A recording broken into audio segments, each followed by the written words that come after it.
Bonjour à tous. L'armée américaine chercherait-elle un moyen de contrôler le climat? C'est la question qu'on se pose aujourd'hui dans e-reportage. Contrôler le climat en déclenchant par exemple des cyclones ou en provoquant des sécheresses. L'idée paraît farfelue et pourtant, en plein Alaska, l'armée américaine développe depuis plusieurs années un programme de recherche scientifique et militaire sur l'ionosphère. Alors fantasme ou réalité, voici l'enquête d'Audrey Avram sur un récit d'Adrien Pinon. Et si un jour nous pouvions contrôler le climat? Nous sommes en Alaska, au milieu des glaces. Derrière ces grilles, sur plus de 20 hectares, se trouve une base de l'armée américaine. De loin, on distingue une forêt d'antennes de plus de 20 mètres de haut. Il y en a plus de 80.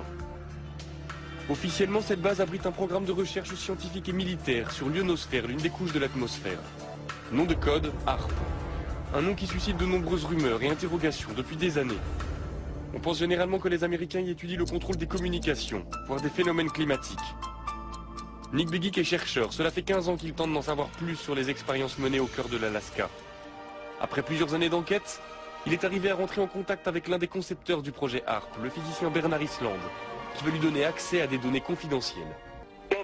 Ce qui est apparu à la lecture de ces brevets concernait des recherches pour manipuler le climat, des manipulations climatiques, voire même des manipulations de l'environnement de manière très particulière, tout ça pour des applications militaires.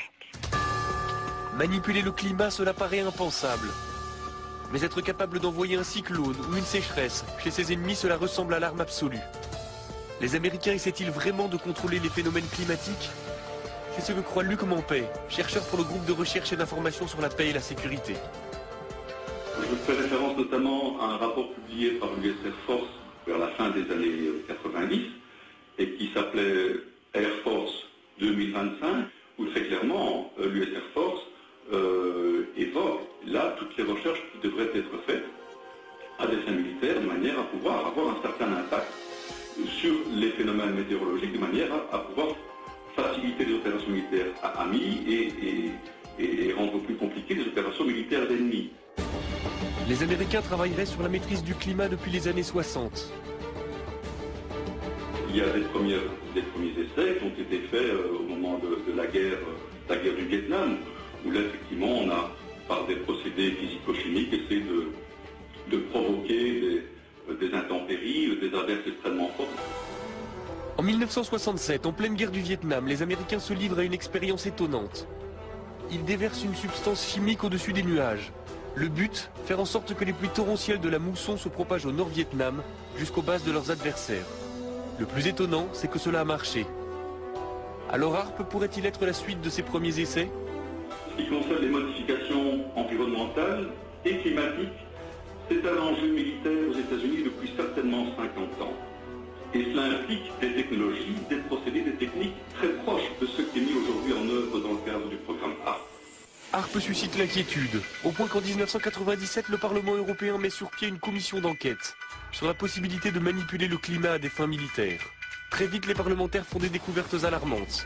Ils apprennent par exemple qu'HAARP émet un rayon qui chauffe et qui perturbe l'ionosphère, une couche de l'atmosphère chargée de nous protéger des rayonnements solaires.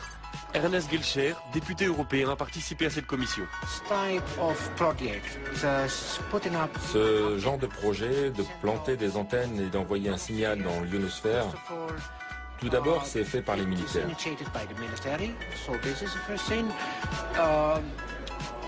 Ils ne savent même pas quel impact ces expériences pourraient avoir.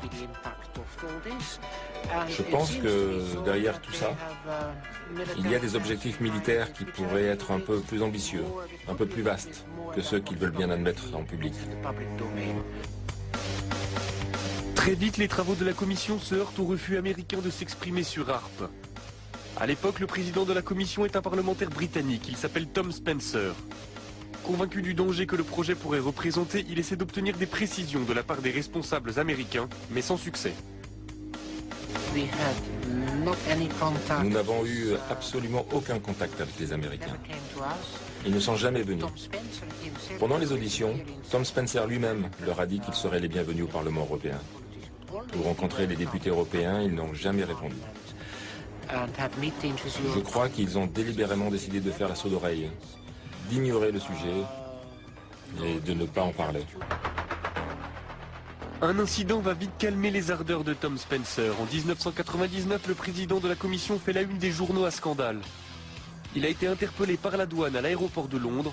En fouillant sa valise, les douaniers ont découvert une vidéo pornographique gay et quelques grammes de cannabis. La carrière politique du député est brisée, la commission déstabilisée. Nick Begich a gardé le contact avec l'ancien député.